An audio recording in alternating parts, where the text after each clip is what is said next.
afternoon, Jackie. Thank you for that. Thanks for coming in on a snow day for the rest of the government in the country. And as much of the country feels the impacts of that winter storm, President Trump continues to monitor the situation closely, and he has remained in constant contact with FEMA and emergency responders. President Trump also quickly approved 12 federal emergency disaster declarations within 24 hours for the states of Arkansas, Georgia, Indiana, Kentucky, Louisiana, Maryland, Mississippi, North Carolina, South Carolina, Tennessee, Virginia, and West Virginia, enabling these states to access critical federal resources to supplement their response efforts if needed. These declarations will help state-led efforts of turning power back on, clearing roads for emergency services, and keeping communities safe. The White House will continue to correspond directly with governors and local officials in the coming days, especially in those states that were harshly impacted by this storm. I would also like to address the chaotic scenes in Minnesota over the weekend. Nobody in the White House, including President Trump, wants to see people getting hurt or killed in America's streets. This includes Renee Good, Alex Pretti, the brave men and women of federal law enforcement, and the many Americans who have been victimized at the hands of illegal alien criminals.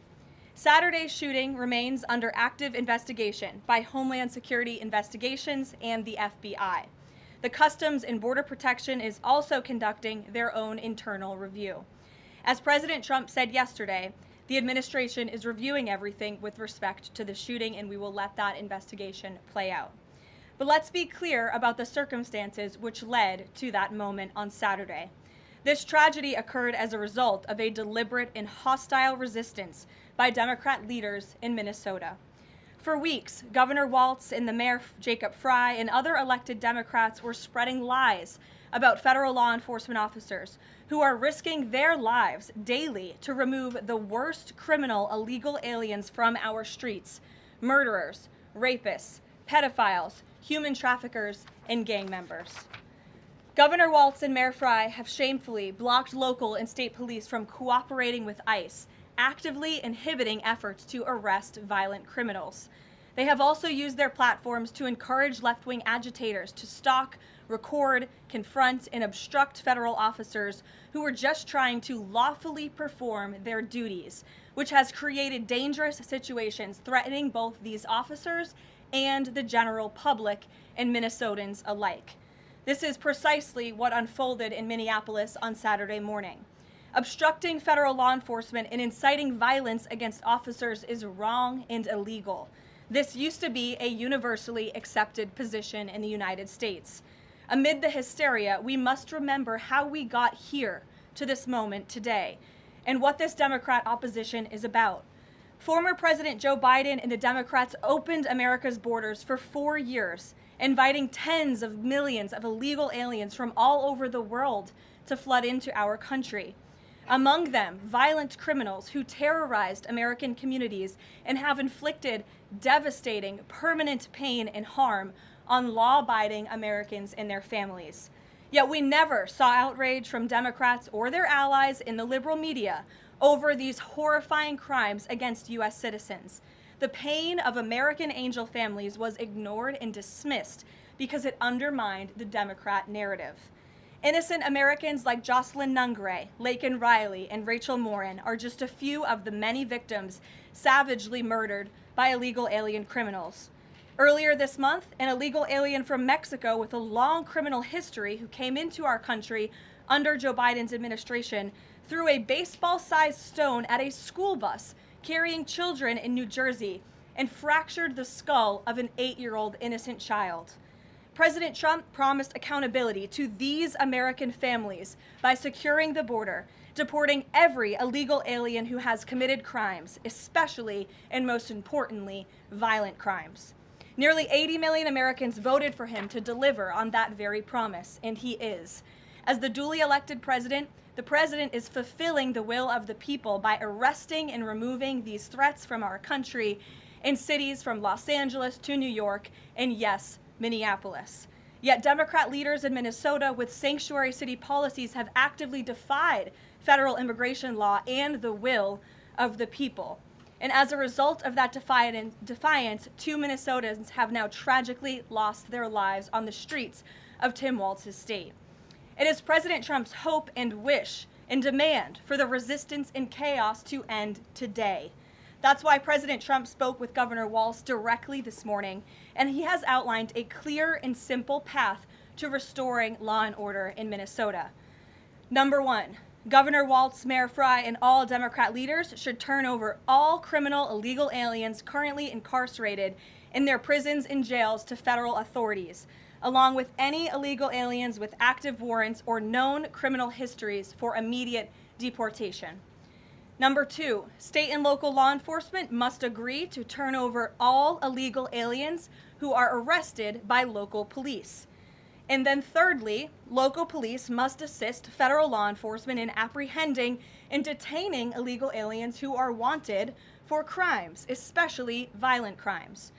If Governor Walz and Mayor Frey implement these common sense cooperative measures that I will add have already been implemented in nearly every single other state across the country, Customs and Border Patrol will not be needed to support ICE on the ground in Minnesota.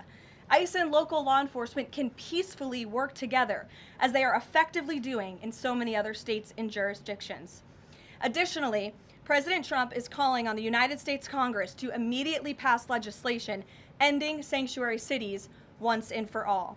American cities should be safe sanctuaries for law-abiding citizens only, not for dangerous illegal alien criminals who broke our nation's laws and do not belong here. We hope Governor Walz will do the right thing and continue to work with President Trump to keep the American people safe following their call this morning. Americans overwhelmingly want exactly what President Trump is delivering: strong borders and strict immigration enforcement against the worst illegal aliens, of which there are still hundreds of thousands to deport from the interior of our country. The most peaceful way to carry out this vital public safety mission is for Republicans and Democrats to do it together, and for state and local law enforcement to work together with federal law enforcement. We want to let cops be cops.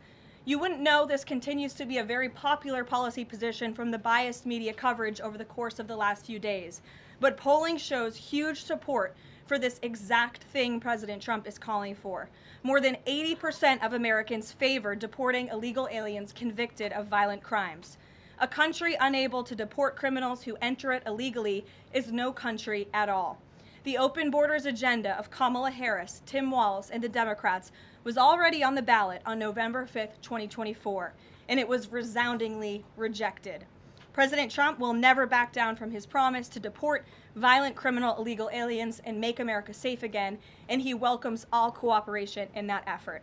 With that, I will answer your questions. And Jordan Conradson, why don't you kick us off today? Thank you for being here. Thank you, Caroline. Jordan Conradson with Gateway Pundit. I have a few questions. First, with respect to the shooting in Minneapolis, we're seeing massive outrage from mainstream media and the left, but I'm just wondering, where was that outrage when Ashley Babbitt, an Air Force veteran, was executed by Capitol Police Officer Michael Byrd, who she posed no threat to in the U.S. Capitol?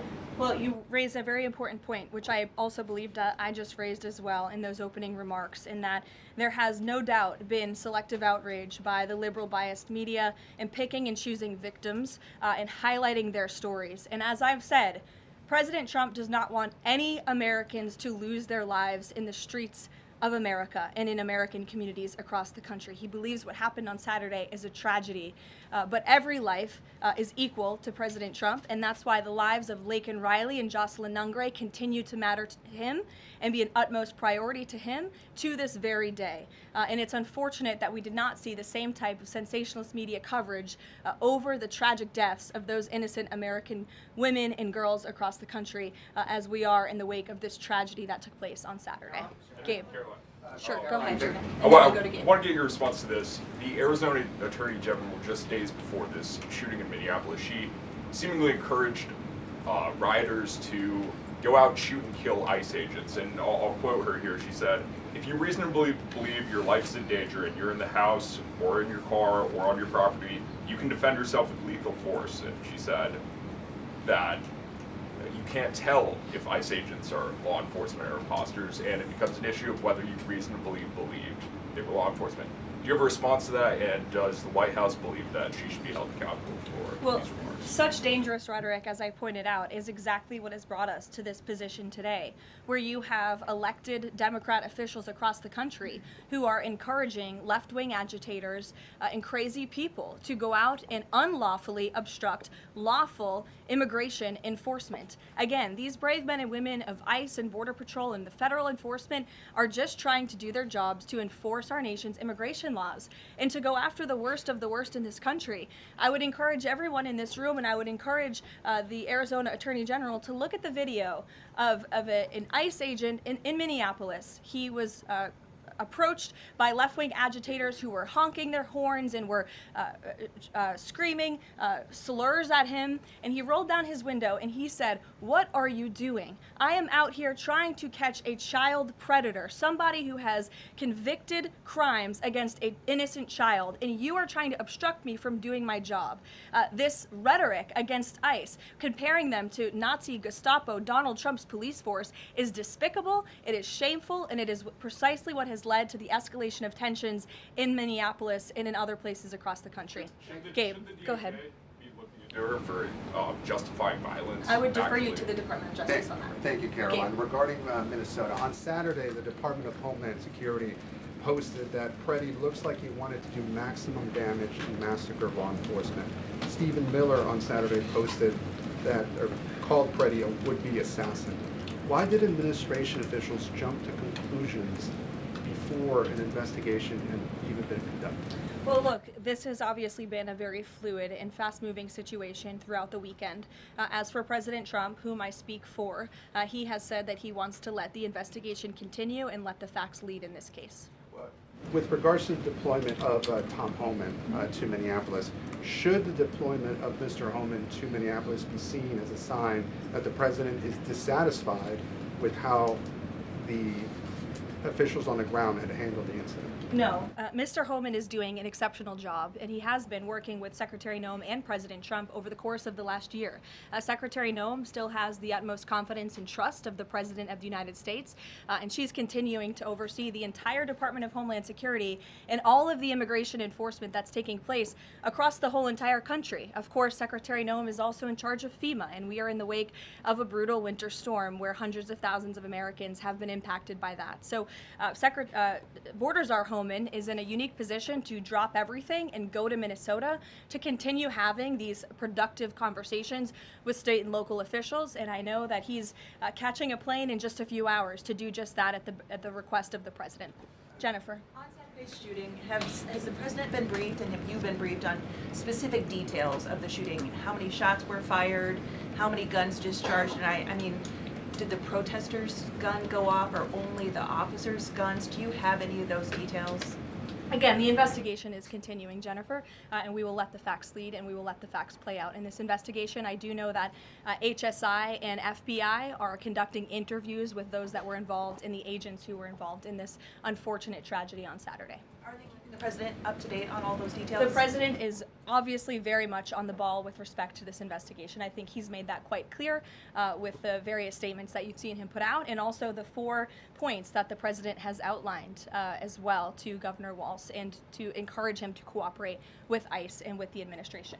Mary. Thanks, Caroline. To follow on Gabe's question, Secretary Noem said Alex Pretti committed an act of domestic terrorism. Stephen Miller labeled Pretti a domestic terrorist. Does the president agree with them? Look, as I've said, I have not heard the president characterize Mr. Pretti in that way. However, I have heard the president say he wants to let the facts in the investigation lead itself. Was he alarmed to Danny. hear his top Thanks, officials Caroline. referring to him in that way, rushing to that judgment? Danny, go ahead. Thanks, Caroline. On Stephen Miller's comments, will Stephen Miller be apologising to the family of Alex Pretti for calling him, quotes, an assassin who tried to murder federal agents, despite the fact that, as you say, this is still under investigation? Look, again, this incident remains under investigation, and nobody here at the White House, including the President of the United States, wants to see Americans hurt or killed and losing their lives in American streets. And we mourn for the parents. As a mother myself, of course, I cannot imagine the loss of life, especially losing one's child. And that same empathy from the President goes for the parents of angel families, parents of victims of illegal alien in crime across our country as well, and that's exactly why the president continues to be wholeheartedly committed to deporting the worst of the worst criminals from our country. Why don't we go to the back? Kelly. Caroline, does the president believe that the killing, though, was a mistake? Has he expressed that at all? Again, the president has said, we have to review it, and this investigation needs to continue, and he's letting the facts on the investigation lead itself. Does he want the body camera footage to be released to the public? Now, that's not something I've heard the president commit to, so I won't do that from the podium. Sure.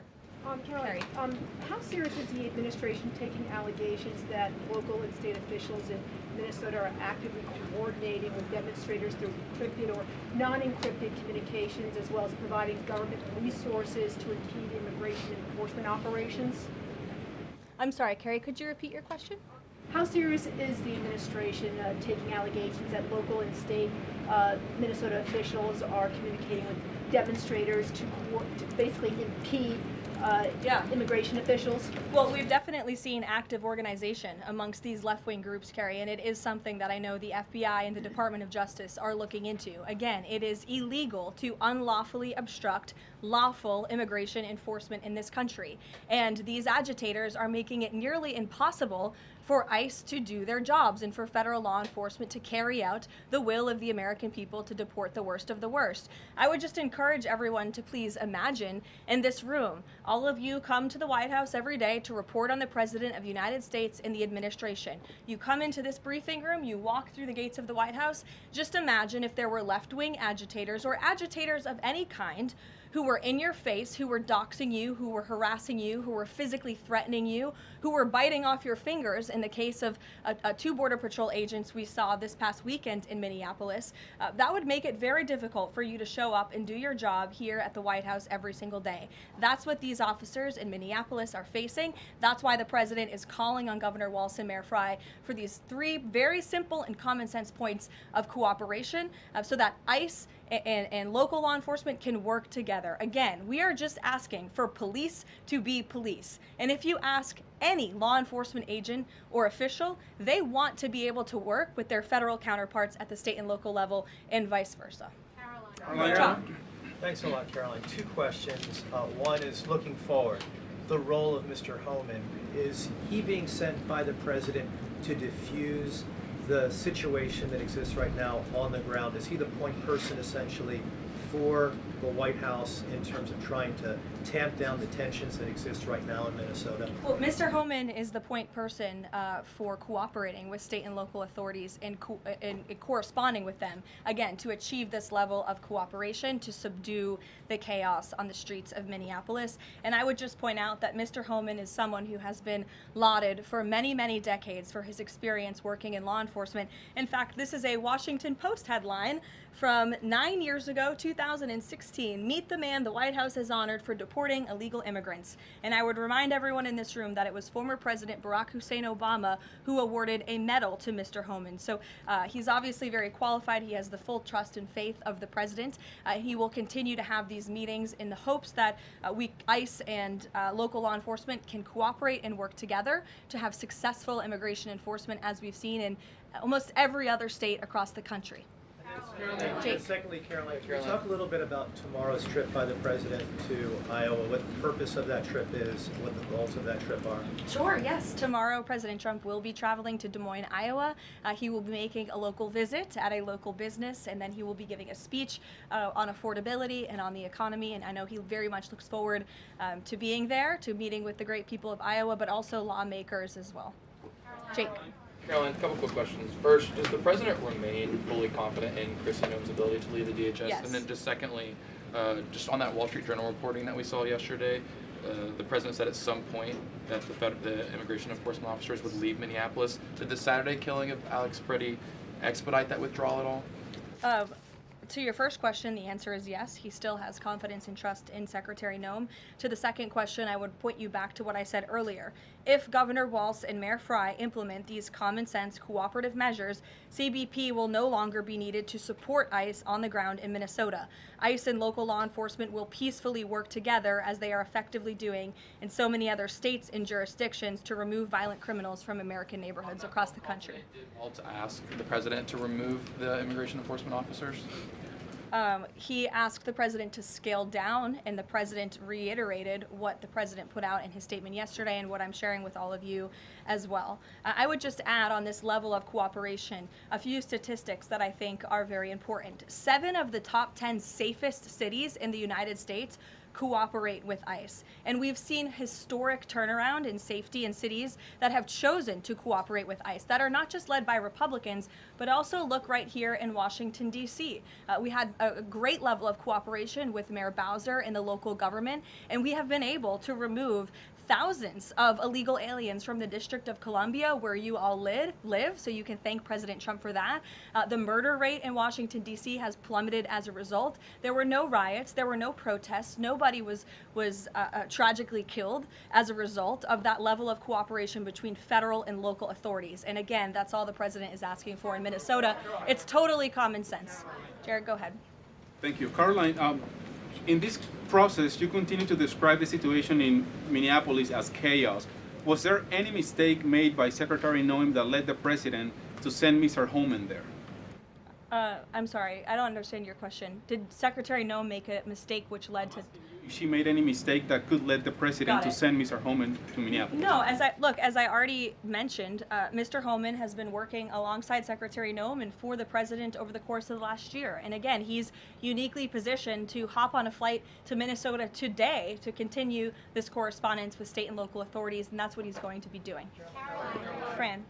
Karoline, is it the White House's position that Americans have the right to show up to these ICE operations and film, document, or protest the law enforcement actions? All Americans have a First Amendment constitutional right, of course, but Americans do not have a constitutional right to impede and obstruct lawful immigration enforcement operations. That is actually a crime, and it's something that we've seen taking place in the streets of Minneapolis, which again is leading to these dangerous circumstances that these federal law enforcement officers have been forced to work within. Back to the call with Governor Walz this morning, the president described it as respectful. He said, we seem to be on a similar wavelength, but you had strong criticism for the governor and the Minneapolis mayor, Jacob Frey, just now. So could you explain the difference in tone between what the president had said in his True Social post and I think some of the criticisms that you just levied from the podium? Fran, I think the criticisms that I laid out, I'm painting the picture for all of you in this room, are what led to the moment that we are in today, where Governor Walz and President Trump are having a conversation, a constructive and productive conversation to end the chaos and the lawlessness that has taken place in Governor Walz's state. Elena. Thank you. I had a question. With Homan now going to Minnesota, is Gregory Bovino also going to remain in Minnesota overseeing these ICE operations? Mr. Bovino is a wonderful man, and he's a great professional. He is going to very much continue to lead Customs and Border Patrol throughout and across the country. Mr. Homan will be the main point of contact on the ground in Minneapolis. And to follow up, given what we've heard from several Trump administration officials, people like Stephen Miller, as people point out, calling him a domestic terrorist, Bovino saying that Pretti was out to massacre law enforcement, why not require ICE agents to wear body cameras to clear up some of the disputes that we are hearing from witnesses and video footage versus what the administration has been saying? Well, that's a policy question that I know the policy folks in the building are having with members on Capitol Hill, and I'll leave it to them and the president to make that decision. And I just have a final question is on, you were talking about the level of cooperation that the president talked about with Governor Walz. Will the administration commit to cooperating with local officials on this investigation into Alex Pretti? The president spoke about this with Governor Walz and said he would have a discussion about it. He did not make a commitment, and so therefore I won't make that commitment here. I would just remind all of you in the media, because I've seen a lack of reporting on this fact, There are investigations into what took place on Saturday. The Homeland Security investigations and the FBI have teamed up for an investigation, and there's also an internal CBP investigation, an internal review of what is happening on the ground in Minnesota. The president supports those investigations, and as I've said repeatedly, he wants to see them move forward. Phil. FBI Director Kash Patel said in a Sunday interview, quote, "You cannot bring a firearm loaded with multiple magazines to any sort of protest." Does the president believe the Second Amendment rights remain in effect even when protesting? The president supports the Second Amendment rights of law-abiding American citizens. Absolutely. There has been no greater supporter or defender of the right to bear arms than President Donald J. Trump. So while Americans have a constitutional right to bear arms, Americans do not have a constitutional right to impede lawful immigration enforcement operations. And any gun owner knows that when you are carrying a weapon, when you are bearing arms and you are confronted by law enforcement, you are raising the assumption of risk and the risk of force being used against you. And again, that's unfortunately what took place on Saturday. Will his mission continue to be focusing on illegal immigrants with a criminal history, or will it be on illegal immigration generally? Mr. Homan will continue to enforce our nation's immigration laws, especially deporting the worst of the worst criminals in Minnesota who have committed violent offenses. And I would just remind all of you that this important work is continuing to be carried out. In just the last few days, I'm happy to provide this packet to anyone in the room. ICE has arrested multiple violent criminals, illegal aliens within Minnesota. Many of them have convictions for assault, driving under the influence, fraud. This individual here I'm looking at was an aggravated felon with multiple convictions for larceny, fraud, and forgery of checks, vehicle theft, drug possession, domestic assault, inflicting bodily harm on another, criminal convictions of larceny, identity theft, again, charged with driving under the influence. These are extremely dangerous people who Governor Walz and Mayor Frey have allowed to roam on their streets, and all the president is asking for is cooperation to arrest individuals like this and deport them from the United States of America. I'll take a couple more. Go ahead. Okay, so this weekend the president posted that this is a cover-up of the fraud in the state of Minnesota. He also posted Minnesota is a cover-up. These both happened after the shooting. So given that these came after the shooting, what is the this here? What is the cover-up he's alleging? Yes, it's a good question. I've spoken with the president about this at length.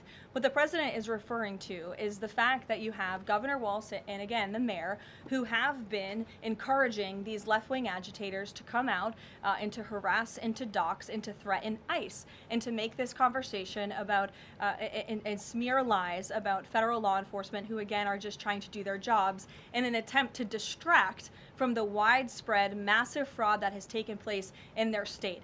Billions and billions of dollars has been stolen from law-abiding taxpayers in Minnesota, and the administration continues to be very focused on getting to the bottom of it, and especially, and the president raised a good question over the weekend, with respect to Congresswoman Ilhan Omar, who now has a net worth within the millions, and one must ask themselves, why and how is that possible? Is she connected to the fraud rings that we have seen taking place within her state and her own district? It's a question the American people are raising, and the president believes it's one worth answering.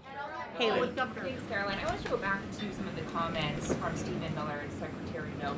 You've made clear the president wants to see the investigation play out when answering some of the questions on the specific details. Is he concerned that some of those definitive statements made by other officials risks public perception of the credibility of those investigations now playing out? Again, the president believes that these investigations are credible, they are continuing, they are active, and he wants to let them play out.